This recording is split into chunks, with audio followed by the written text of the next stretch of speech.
गुजरात के अहमदाबाद में हुए विमान हादसे ने कई जिंदगियां छीन ली। ये वो परिवार था जो कई साल बाद एक साथ रहने का अपना सपना पूरा करने के लिए यूके जा रहा था।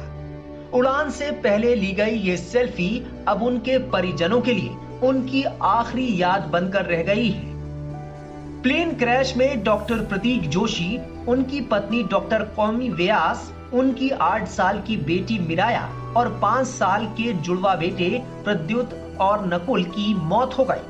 प्लेन क्रैश में बेटे, बहू और अपने पोते पोती को गंवा चुके डॉक्टर जेपी जोशी गमजदा हैं। मानो गमों का पहाड़ टूट गया।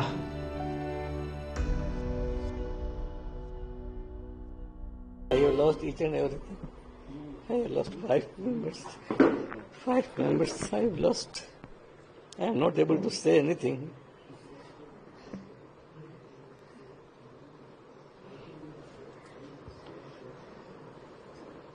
वो अपनी फैमिली लेने आया था बेचारा।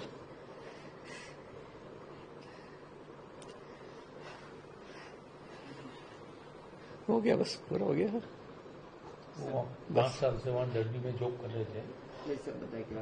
थोड़ा डिटेल बस वो 4 साल से वहाँ जॉब में था, आता जाता रहता था बच्चों को मिलने, वाइफ को मिलने।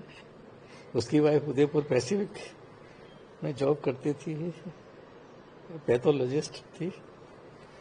फिर उसके जब 4 साल पूरे हो गए, उसको एक्सटेंशन और मिल गया, तो उसने कहा कि अब मेरे बच्चों को मैं ले जाता हूँ, इसलिए वो आया। वो हमेशा कभी डायरेक्ट फ्लाइट में आता ही नहीं था। वो 9 तारीख को आया। उसने कहा कि डायरेक्ट फ्लाइट है, बच्चे को तकलीफ नहीं पड़ेगी। तो मैं डायरेक्ट फ्लाइट मैंने कहा हाँ आजा बेटा, अच्छा रहेगा बहुत ही।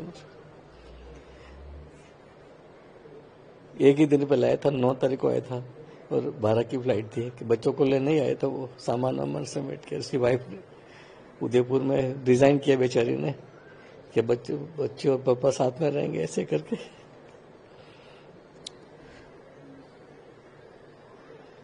बस फिर वो बेचारी ने 2 दिन पहले ही रिजाइन किया, मेरी बहू ने। और अकेली ने सारा वहाँ रिजाइन किया, खाली किया, बच्चों के टीसी लिए और सारी बहुत मेहनत करी उसने। 3 बच्चों को संभालना होते समय से वहीं पे बच्चे कितने थे? बच्चे कितने साल के थे? मेरे 2 ट्विंस बच्चे थे, दोनों लड़के थे, 4 साल के थे। वो ये 5 बार हो जाता 15 अगस्त को।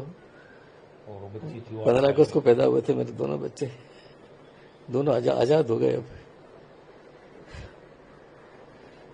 जब यहाँ से गए 12 तारीख को लास्ट में, तो क्या मतलब मैं छोड़ने गया था उनको।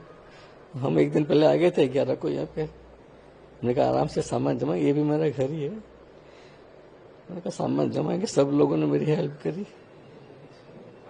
ये फैमिली भी आई साथ में। रात में भर यहाँ सब साथ में, रात के 12-1 बजे तक साथ में रहे। हम हॉस्पिटल में काम था, जायडस में चले गए। ये इनको वहाँ क्या करता था आपका बेटा? हाँ, वहाँ रेडियोलॉजिस्ट है वो। डॉक्टर 4 साल से वहाँ जॉब में था, डर्बी में, डर्बी रॉयल हॉस्पिटल में। लास्ट कब आए थे इंडिया में 9 तारीख को आए थे। नहीं, अभी इससे पहले शायद मुझे याद नहीं है, पर 2-3 महीने पहले, 3-4 महीने पहले आया होगा। दिवाली पे तो आया, दिवाली पे आया था ना, दिवाली पे आया था। इस बार तो फाइनली ले जाने के लिए आया था। मुझे कहा पापा मैं 1 साल के पहले आऊंगा नहीं, अब आप आने की तैयारी करो। पहले तो उससे वहां से तो बोला था कि आप मेरे साथ ही चलो। मैंने कहा मैं कि बेटा तू पहले सेटल्ड हो जाए, मकान चेंज कर ले, मैं आ जाऊंगा। मेरी वाइफ भी मेरे साथ ही, वो भी डॉक्टर है। तो मैंने क्लिनिक को उसे निकालने के लिए भी मैंने पूरे लगा दिए थे सबके। मैं चलो मेरी खुद की क्लिनिक है, मैंने बंद करते हैं इसको, बेटे के पास रहेंगे। तस्वीरें जो कुछ सोशल मीडिया में वायरल हो रही है, हाँ, वो कब देखी? वो प्लेन के अंदर किए हैं। प्लेन में वो जैसे ही वो उसके सब इमिग्रेशन वगैरह क्लियर हो गया, हमने यहाँ वहां से उसे कहा पापा बहुत गर्मी है बाहर, आप चले जाओ घर पे। हम यहाँ आ गए। यहाँ आके फिर उसने वीडियो कॉल किया। फिर उस बच्चे इतने खुश कि पूछो मत। रात भर वो बेटा होता मेरे पे सोया था वो।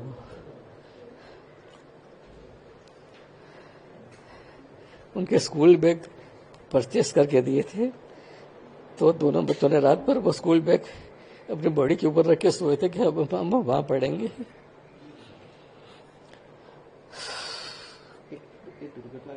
फिर एयरलाइंस ने आपका कोई कांटेक्ट किया या किसी क्या?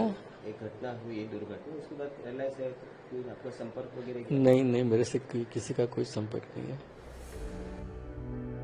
राजस्थान के बांसवाड़ा जिले के रहने वाले डॉक्टर प्रदीप जोशी एक रेडियोलॉजिस्ट थे। वो पिछले करीब 4 साल से यूके में रह रहे थे और रॉयल डर्बी हॉस्पिटल में बतौर रेडियोलॉजिस्ट काम कर रहे थे। उनकी पत्नी पैथोलॉजिस्ट डॉक्टर कौमी व्यास उदयपुर के एक निजी मेडिकल कॉलेज में एसोसिएट प्रोफेसर के तौर पर काम कर रही थी। उन्होंने 1 महीने पहले इस्तीफा दिया था और हादसे से 2 दिन पहले ही कॉलेज से रिलीव हुई थी। डॉक्टर प्रतीक खुश थे कि वो अब अपनी पत्नी और बच्चों के साथ यूके में ही रहेंगे, लेकिन किस्मत को कुछ और ही मंजूर था। सर आपका नाम बताइए। अनिल व्यास नाम मेरा। वो कौमी, वो मेरी बेटी थी, डॉटर थी, जो इनकी बहू थी वो। तो हमने कल सब जाकर के वहाँ डीएनए टेस्ट और ये सब दिए। पहले तो हम हॉस्पिटल में देखा कहीं आईसीयू में या कहीं भर्ती हो या ये, तो कहीं मिले नहीं वो। उसके बाद हमने वहाँ डीएनए टेस्ट के लिए हुआ तो वो दिए, और हम बॉडी के वेट करने के लिए इतने सब वहाँ से बांसवाड़ा से आकर के बैठे हुए और सब वेट कर रहे हैं। तो गवर्नमेंट से ये कि हमें जल्दी से जल्दी बॉडी को जो भी पार्ट्स हैं तो दे सकती है, हैंड ओवर करे, और नहीं दे सकती है, खत्म हो गया तो हम हमारे वापस चले जाएं, क्योंकि इतने सब ये परेशान हो रहे हैं। और ये एयर इंडिया की जो एयरलाइंस की जो कमी रही है ये कहीं न कहीं, इसकी एग्जैक्ट जांच करवा करके और उसके खिलाफ वो की, ताकि आगे भविष्य में ऐसी कोई दुर्घटना वापस नहीं हो। ये था। और उससे बात हुई मेरी 1:32 पे लास्ट वीडियो कॉल आया था मेरे पास में बच्चे का, कि अब हमारे रनवे पे चालू हो रहा है तो मैं लास्ट बात कर लूँ ये करके। तो मैंने कहा अभी, और मम्मी को चेहरा बताओ। मैंने कहा वो ऑपरेशन थिएटर में है, डर्बी जा करके बात कर लेना आराम से, अभी 8-10 घंटे में तुम पहुंच जाओगे, 10 घंटे में, उसके बाद तुम बात कर लेना, अभी जल्दी मत करो और आराम से तुम जाओ यहाँ। ये करके बात हुई, और उसके 15 मिनट बाद मेरे पास फोन आने लगे, वो कौन सी प्लेन में गए। तो हमने कहा कि वो तो इसमें थे। सर्च किया तो वही प्लेन थी। भागे भागे हम इधर उधर गए, सब जगह रास्ते ब्लॉक गवर्नमेंट की तरफ से। ठीक है, उनका प्रयास कर रहे हैं, उनका भी लिमिटेशन है, उनकी भी। आपको आपकी बेटी कब मिली थी लास्ट, कब आपको? हम साथ में ही यहाँ रहे रात को। 7 बजे मैं हॉस्पिटल में, मेरी मिसेज को ऑपरेशन था, तो 7 बजे उनसे मिल करके और वो गए, और ये 9 बजे ये एयरपोर्ट गए लेके। छोड़ने भी गए थे आप? नहीं, मैं नहीं गया छोड़ने ये गए थे। मैं हॉस्पिटल में था, मिसेज का ऑपरेशन था इसलिए। और वीडियो कॉल पे बात होती रही, 1:32 तक बात हुई मेरी, और 1:36 पे ऐसा कोई क्रैश हुआ विमान। अभी ये चैनल से उससे कुछ न्यूज उससे मालूम पड़ा है कि इनके जो ओरिजिनल डॉक्यूमेंट्स थे, कुछ ऑर्नामेंट्स थे, वो ट्रेस हुए। उनके फोटो का मोबाइल था जिसके अंदर जो लगा हुआ था स्क्रीन गार्ड पे, उससे चैनल से देख करके मालूम पड़ा कि उन्हीं का मोबाइल है। अभी आज सवेरे तक घंटियां गई है उसके ऊपर। तो सरकार से और उससे गुजारिश है, निवेदन है कि हमें उपलब्ध करवाए वो चीज है, और जो भी सामान बरामद हुआ है वो अंतिम उनकी याद के रूप में हमको ये सब उपलब्ध करावे, और जल्द से जल्द हमें ये डीएनए की रिपोर्ट ला करके और हमें डेड बॉडी जो है वो हैंड ओवर करे, या नहीं हो तो हमें मना कर देवे कि हम नहीं दे सकते, कुछ है ही नहीं, हमारे पास कुछ नहीं बचा है, तो हम यहाँ से फ्री होकर के, और हम यहाँ से 300 किलोमीटर दूर रहते हैं बांसवाड़ा में, तो वहाँ हम जावे। सब परिवार वाले और सब यहाँ पे डेड बॉडी के चक्कर में परेशान हो रहे हैं। और इसकी जांच भी की जावे कि ये किसकी, एयर इंडिया की कैसी गलती रही है जिससे ये सब बड़ा हादसा हुआ, और कितने लोगों की जान गई है, और उनको कंप्लीट हिदायत दे करके पनिशमेंट दिया जावे, ताकि आगे भविष्य में ये रिपीट नहीं हो।